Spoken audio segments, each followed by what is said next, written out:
भगवान की जय।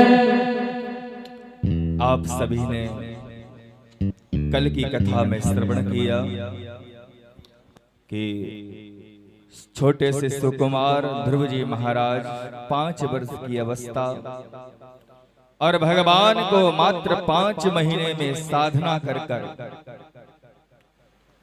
भूख प्यास की तड़प को सहन करके बस एक ही इच्छा जीवन में, हे भगवान तुम्हारा दीदार हो जाए, तुम्हारा दर्शन हो जाए।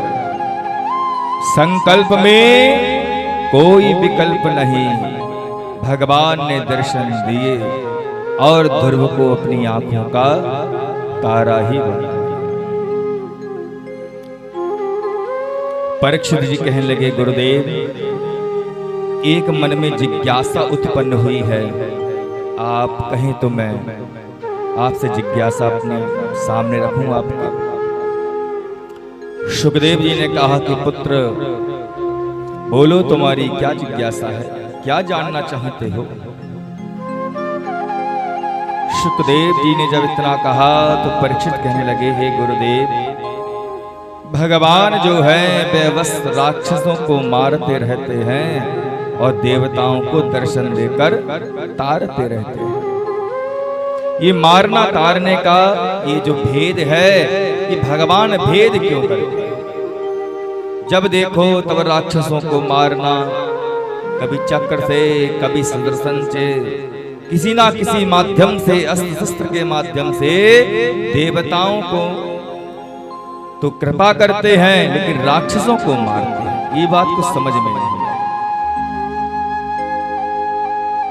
इतना जब कहा तो भगवान के विषय में सुखदेव जी कहने लगे, अरे परीक्षित तुम बालकों जैसी बात क्यों कर रहे हो?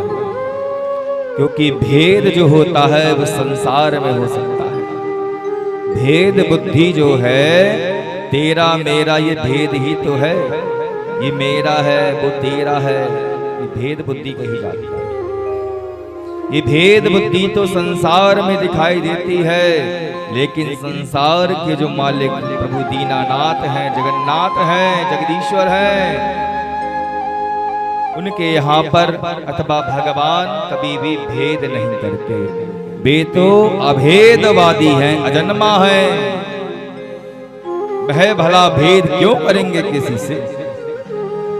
समदर्शी मोहे कहे सबको, समदर्शी सब कहे सबको, सेवक प्रिय अनन्य गति सो, सेवक प्रिय अनन्य गति सो, समदर्शी मोहे कहे सबको, समदर्शी सब कहे सबको।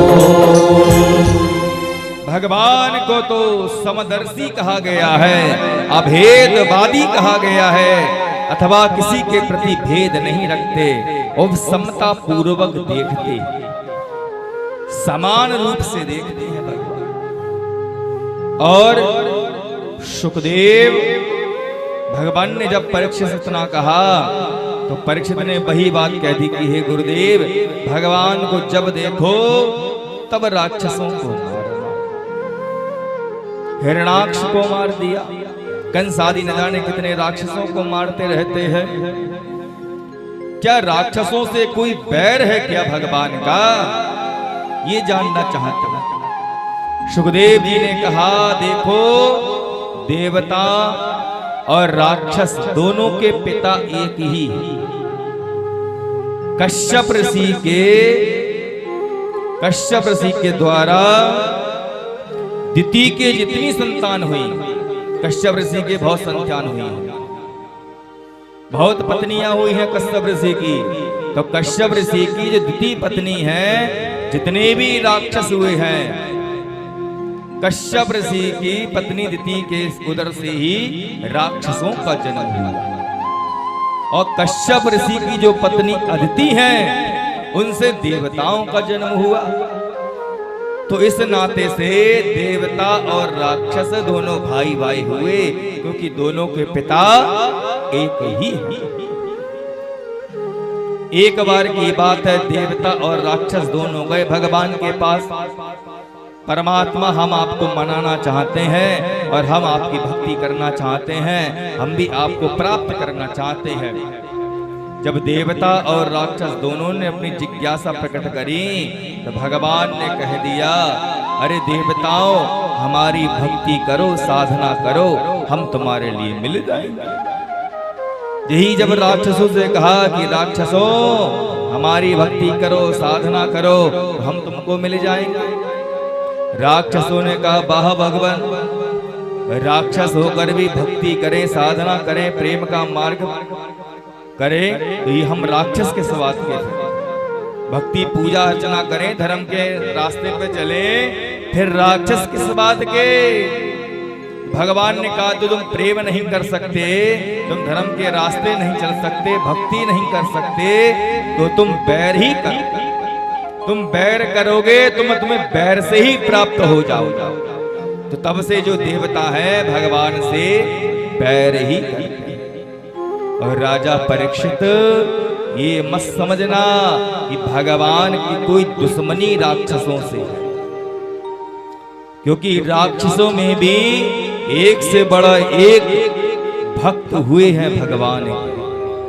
अब इस विषय में शुकदेव जी कथा श्रवण कराने लगे कि राक्षस वंश में एक राजा था, बहुत ही दुष्ट था, जिसका नाम था हिरणाक्ष, जिसकी आंखों में, अक्ष कहते आंखों के लिए और हिरण कहते सोने के लिए, जिसकी आंखों में हाय सोना, हाय सोना, हाय संपत्ति लगी रहे, वही तो हिरणाक्ष है। इतना लोभ जीवन में आ गया हिरणाक्ष के कि पूरी पृथ्वी को ही चुरा लिया। लोग तो किसी के घर में चोरी करते हैं, लेकिन हिरणाक्ष इतना खतरनाक राक्षस था, इतना लोभी राक्षस था कि पूरी पृथ्वी को ही चुराकर और पाताल लोक में छुपा लिया।